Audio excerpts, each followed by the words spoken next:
Welcome to the Mavens Do It Better podcast. And now, your host, Heather Newman. Hello, everybody. We're here with another Mavens Do It Better podcast. I am coming to you from a very funny little phone booth. I believe I'm on the 85th floor of One World Trade today. And our podcast, we do interviews with extraordinary experts and mavens who bring a spark to our world. And I couldn't be more excited to have one of those fabulous folks on. Today, Heather Severino is on, and you are coming to us from... lovely Las Vegas. Yes. Heather's travel. The Heathers of our MVP community for Microsoft. We travel a lot, it seems, huh? Yeah, we need to have like a Heather's travel tribe or something.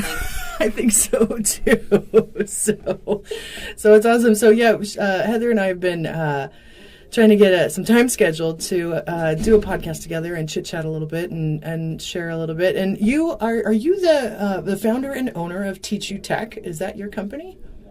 It is. That's awesome. Will you tell everybody a little bit about that?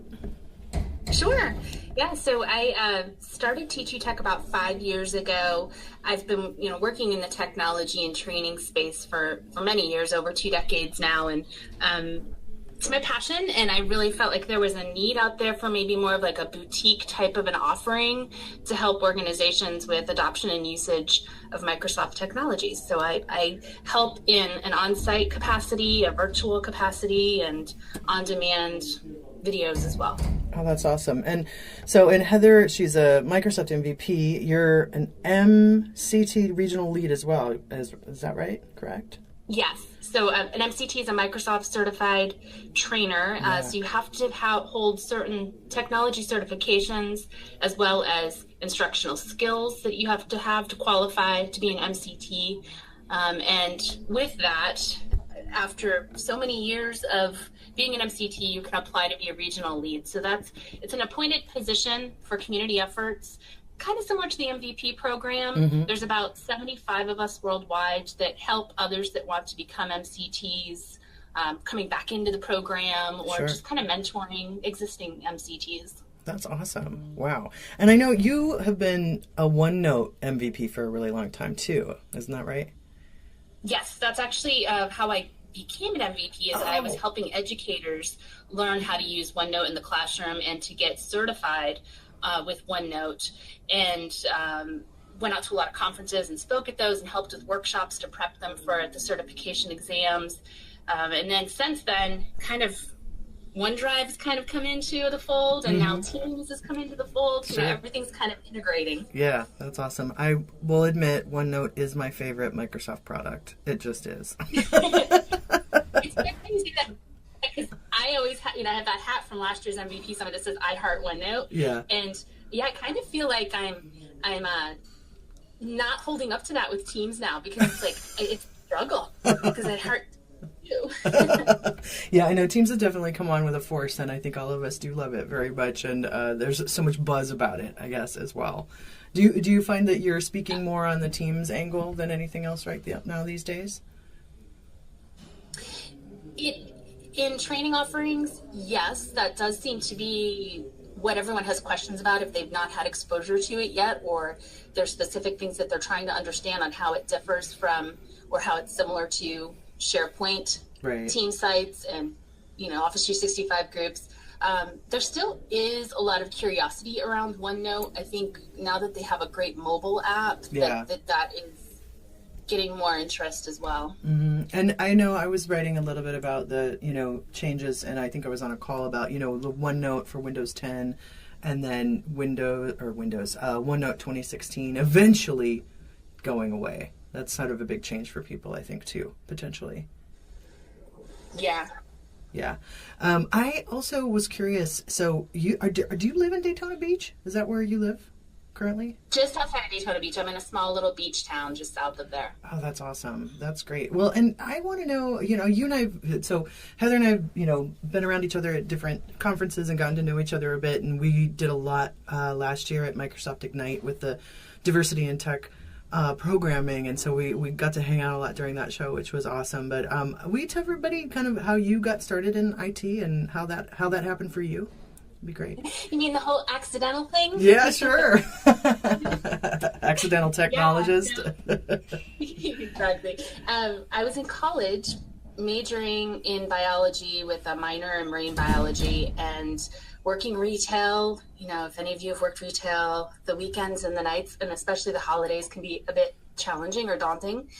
So looked at the college board for a job, and they were hiring for an admin assistant for our local government in the IT department. So that's really how I started.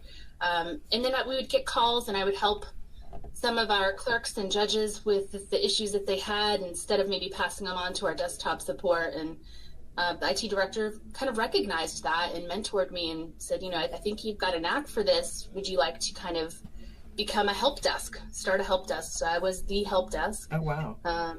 Then after a couple of years, I became a desktop technician right around Y2K, which was a lot of fun. I'm sure.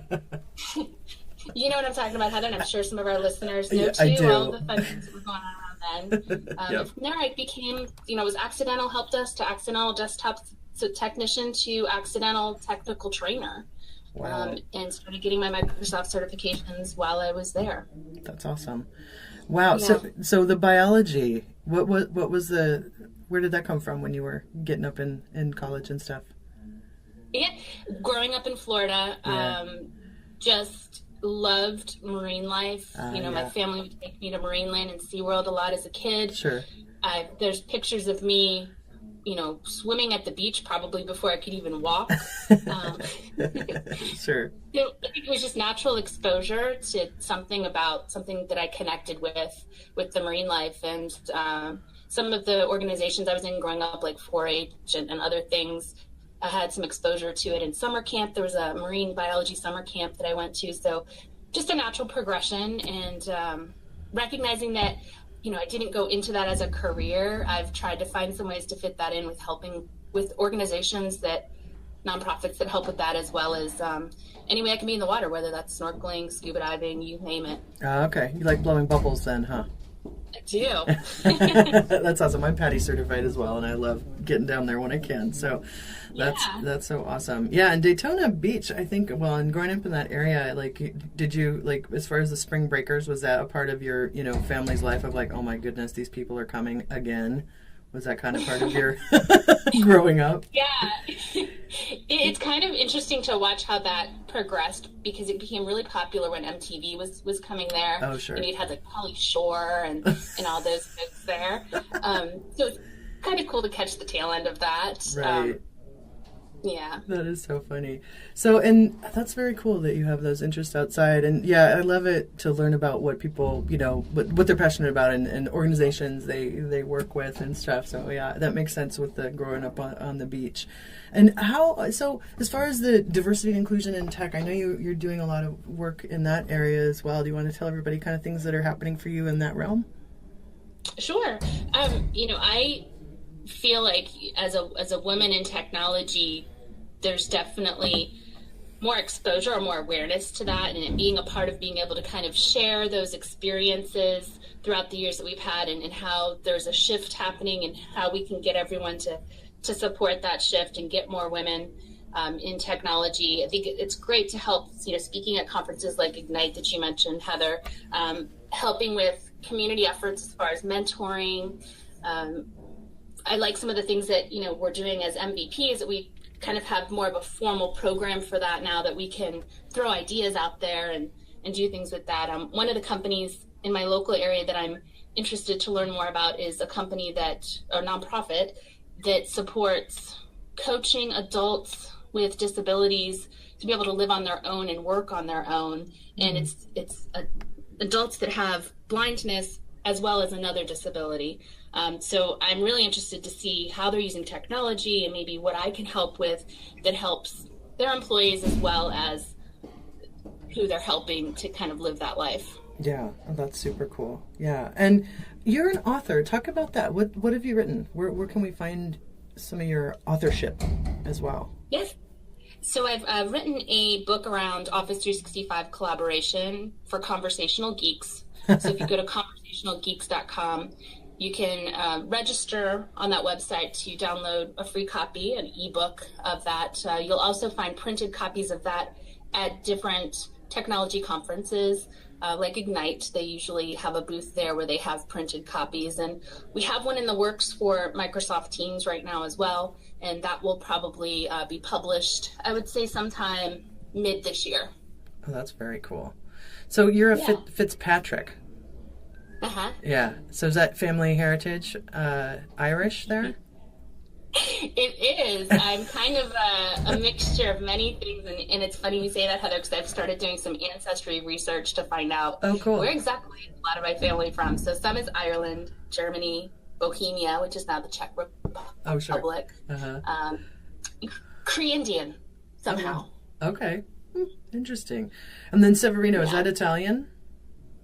He is 100% Italian. Okay, awesome. You must have good dinners at your house then. My mother-in-law is an amazing cook. If you're in Florida, let me know. We'll figure something out. That's great. Oh, that's awesome. And, with the MTC stuff, how long did it take you to get certified and to, you know what I mean? And I know a little bit about it, but how long did it take, and like your experience in that? And if there's only 75 of them, it seems to me that must take a while, and it's kind of a special thing. You know what I mean? Will you talk a little bit more about that experience? Yeah, absolutely. And this is one of those things of stepping outside of your comfort zone, or knowing when you're ready to take that leap. Sure. And working at the clerk of the court, had found, when I became a technical trainer, my director said, make it what you want, write your job description, write what you want for pay. And I said, hey, I found these Microsoft certifications. What do you think? And he's like, well, if you get each one of these, we'll give you X dollars per hour of a raise. Okay. Which was a great incentive, right? Yeah, sure. Who can beat that? So, yeah. So I started getting them, and then I didn't become an MCT right away. I saw that it was out there, didn't do it, saw there was a job at NASCAR that was a lot of the qualifications that I had and the certifications, and didn't do anything with that, and then regretted it. And a few months later, went back out to monster.com and applied for that job. So it was, while I was at NASCAR, it was still on my brain. I want to become an MCT, kind of afraid to do it. Saw something pop up on LinkedIn about this MCT summit happening in San Francisco 3 weeks out. Wow. And asked, can I go to this? And went to the instructional skills class to get that qualification. It's like a boot camp that they do. And that changed everything for me. The networking opportunities there, meeting other MCTs, meeting Microsoft Learning folks, just opened so many doors that I can't thank them enough. And for anyone that's considering something like that, that's a big career shift or something they're uncomfortable with, I definitely say do it. Don't hesitate, just do it. Yeah, most of the time it's about listening to your gut and just saying yes, right, on those things. That's awesome. Yeah, and I'm also a business owner and with Creative Maven and Content Panda, and I know you've owned your business for a while. Is there anything as far as like owning a business, like tips, tricks of like, oh my God, you must, or oh my goodness, you mustn't, that you've sort of figured out along the way that you would share with folks being a business owner? Absolutely. Don't stress about everything that first year. My biggest fears were, am I going to have enough income coming in? Because am I going to know how to manage everything right, to know what I'm owing in taxes? And get some help on that if you're worried about those things. The other thing for me was I need to have a website. I need to have all these marketing things set up in place. You don't necessarily need to do that if you have a strong community that you're a part of. And I think that's where the difference was for me. Having everyone in that my MCT community and saying, hey, I'm available if you need my services, did much more for me than having that website that needed to be perfect right out of the gate. Yeah, I think what sometimes we allow either technology or operations to, like, that's the excuse, right? Instead of moving forward with something that you have an idea for. And if you put an idea out in the world and don't follow it, like, it's out there, for somebody else to grab and do, for sure. No, those are great pieces of advice. And, being someone who is, you own a company that's about technology, learning development, and, classroom and virtual training and all of that. Have you found over the years, because it's been, I don't know, 5, 6, 7 years maybe you've owned the company, right? Yes, okay. 5 years. 5 years, okay. Have you, what's the change that you've seen in sort of this, just the space of training and learning development? I'm sure, because things are moving at the speed of light for us, right, in technology all the time. And have you seen, what's the big shift that you've seen over the time that you've been doing this?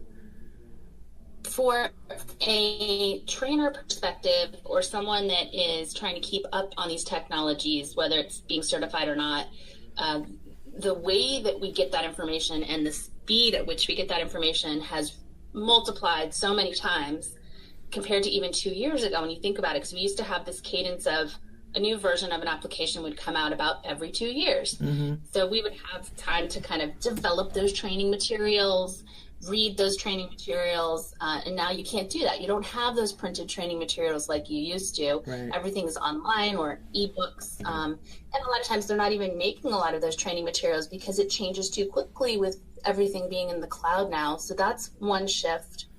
From an organization or an end user perspective, I would say similarly, they have to keep up with all of those changes, right, and understanding what's best for their department, for their business unit, for their organization, what things are they going to adopt, and how are they going to kind of put some governance around that and set it up properly that it's not the wild west, that it's going to work the way that they want. Right. Recommendations for me, for anyone that's in those situations, is follow a lot of those things online on social media and have a lot of those updates and resources coming to you instead of you having to be the one out there looking for those things and finding them. Oh yeah, absolutely. No, that's a great point. Yeah, because I think you have to be a little bit proactive and also discern who's putting out sort of the right stuff. You know what I mean? Or the right way to do it. That's for sure. Yeah, that's cool. Yeah. And as far as you, when you're looking out into the world and looking for inspiration, are there, as far as say business or training or technology and things that sort of light you up, who are the people or the places where you go, where you say, oh, this is a place that I look at, and you can name names or not, but or be super specific, but you know what I mean, like who sparks and inspires you? There's several, and I know we have one in common, which is Julia White. And having a personal conversation with her on an escalator, very brief, but just one of those moments where you get to learn a little bit more about someone. Yeah. But kind of following someone online like that, I think really can inspire you to see how far they've progressed or what they find interesting and working in that, where you have similarities, if not. Groups on social media sites, there's women in technology types of groups that I like to follow or be a part of on Facebook. Different conferences, Ignite, formerly Tech Ed, is a big one for me, to kind of follow what's going on in that community and just find new people or new technologies that I am not familiar with. Like Azure is one of those things that I'm trying to learn a little bit more about. Sure. So I always go outside of your comfort zone and maybe outside of the technologies that you formally work with and try something different. Yeah, absolutely. And listeners, Julia White was on the podcast a couple of weeks ago, and she's corporate vice president of Azure marketing at Microsoft, and we had a really cool conversation. So if you want to check that out, that Heather mentioned, she spent some time, with all of us at the Diversity and Tech Action at Ignite, and so it was great. And she's fun. She's fun to follow and one to watch for sure. That's awesome. Mm-hmm. I always ask folks about moments and sparks. We got the big moments in our life, where potentially you graduate, or kids get born, or you get married, and the good stuff and the bad stuff, right? Somebody gets sick or dies. There's all these big moments in life that we all go through. And I also really I look a lot at what are the micro moments, like the sparks of in your life, something that you can pinpoint a story, if you wouldn't mind sharing, of when you were like, yes, I am on the right path, or yes, this is what I want to do, or somebody who inspired you, if you wouldn't mind sharing something, if you can pinpoint it. I know there's probably a ton, but anything that comes to mind? Yeah, there definitely is. One where I was, I think, afraid to make that change, and was a pivotal moment for me. And I'd been talking about it for about a year with my better half, and was afraid to do it. I'm like, I think it's time for me to go out on my own. I'd been in government for about 10 years. I'd been at NASCAR for almost 10 years. And it was that moment of being laid off that it was crushing, motivating, knowing that you have to take being scared and do something with it. And that was partly the motivation, but also knowing that you're passionate about this and doing it.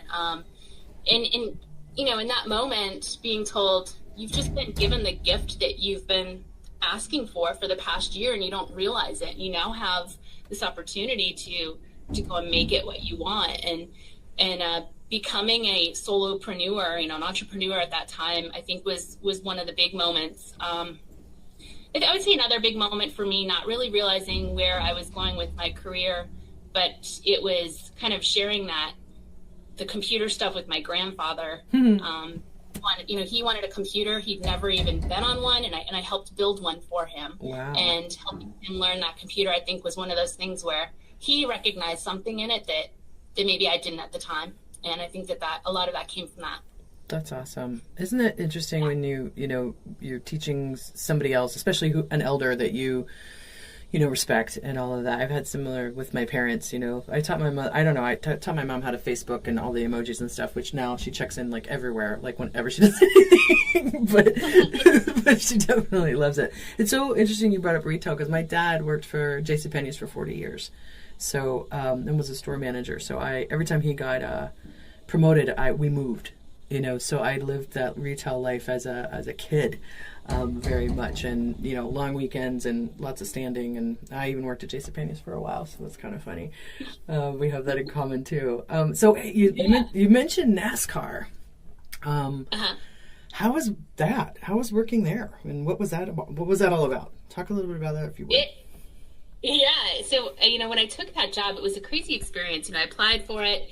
I didn't hear anything back from them for almost a month, and then when I did, it was like, we want to do an interview tomorrow, so it was that initial HR kind of check the box interview over the phone. Mm-hmm. Then it was, okay, we want you to come in for an in-person interview the next day. And so within 4 days, I had 3 interviews and was hired on. And I feel like that was a sign of the speed at which everything moves at NASCAR. It's just about as fast-paced as the cars on the track with what you're doing there. And the first day on the job, I remember being so exhausted, but it was one of those, this is really interesting, so much to learn, so many things that are different about corporate sports media world than the government world I had just come from. I wanted the challenge, and boy, did I get the challenges. So it was similar to what I was doing before, where I was overseeing the help desk, the service desk, and then during my time there, I started up a technology training program and was helping to train all of our corporate employees as well as our officials that work at the events at the various racetracks, and then helping our sister company that owns a lot of the tracks around the United States adopt when we're upgrading to maybe a new operating system or a new version of Office. Oh my gosh, that's so cool. Wow. Yeah, no, that's that sounds like a neat place to work and a very cool experience. It's interesting you say about, when you get laid off, and I've been laid off and or fired or all those things, and I agree with you that there's the moment of victim is the wrong word, but like it's sort of like you're just like, oh, like this happened to me and it wasn't my choice, and no matter what it is, right, whether it's a BS thing that happened or it's just the contract ended and they don't have any more money or whatever, right? But I don't know. I feel like, just like with what you said, it's like usually, I think in every case that it's ever happened to me, it's been like I've made a vat of like lemonade martinis on whatever lemon it was, and it took me to the next thing. And do you think eventually you would have been like, I'm going to go out on my own had that not happened? Do you feel like you would have gotten there anyway? I don't know.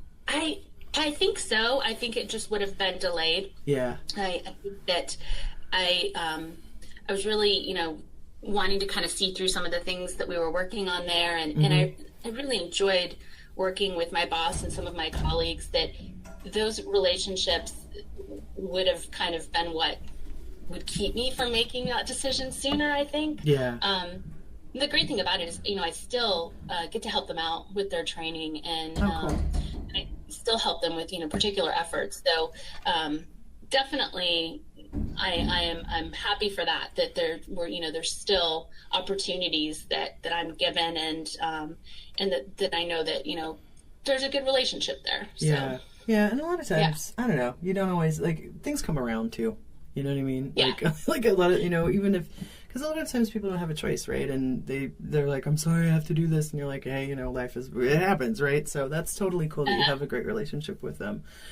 So you've got the book, another book coming out. What else is coming up? Like, what's coming up? Where can people see you and find you? Where am I going to see you? I mean, I know a little bit where I'm going to see you, but like, tell people what's coming up next for you.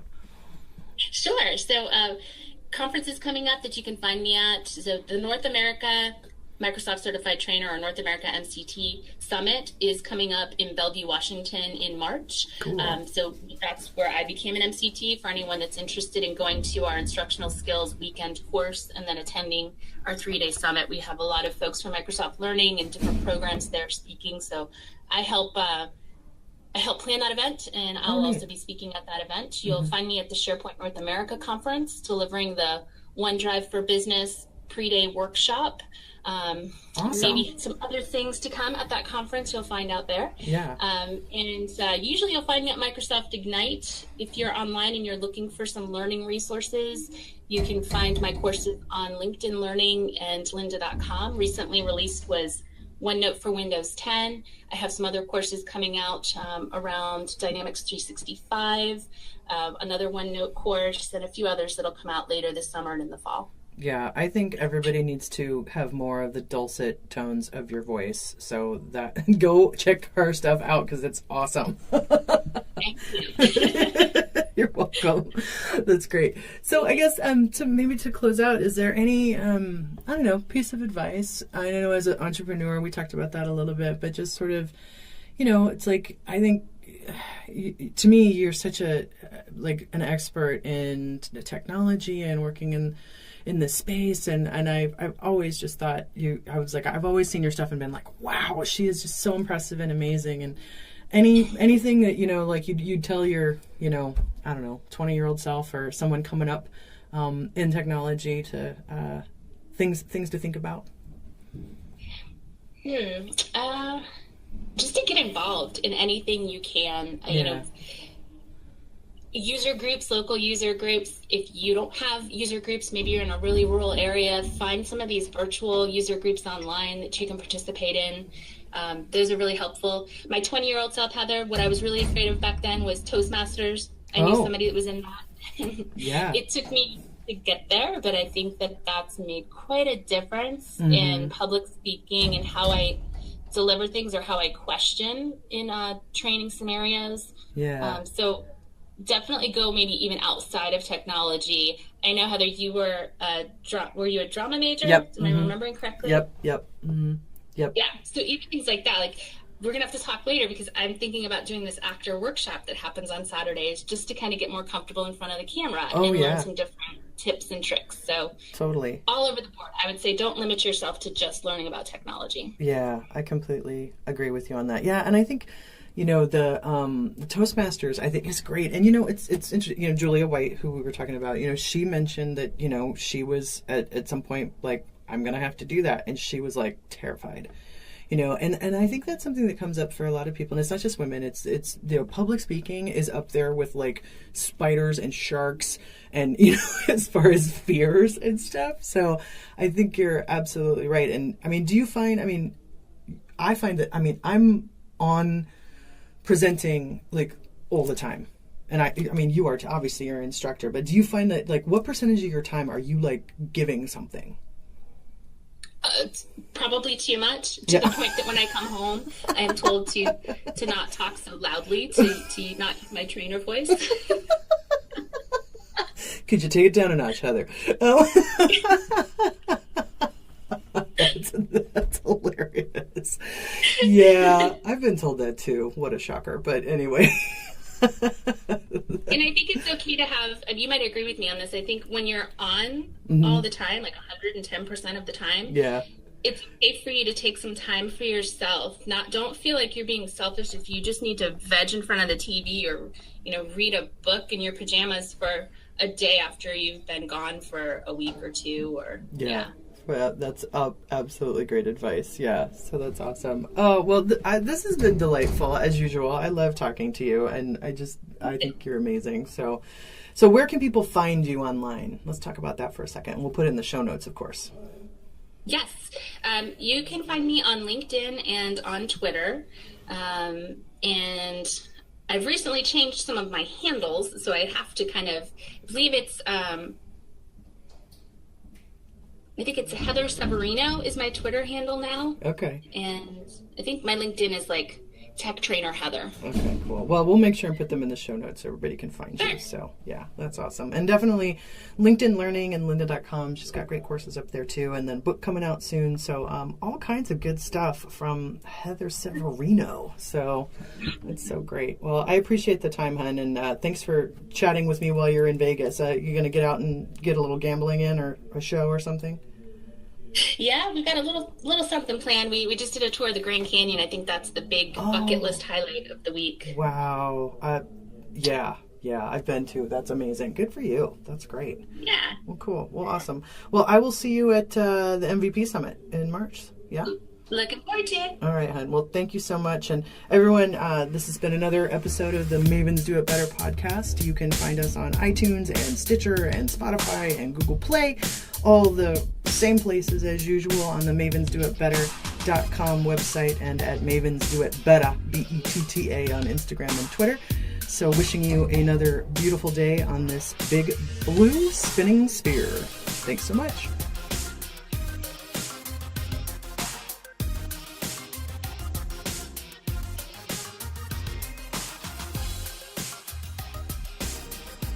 The original music on this podcast was created by Jesse Case.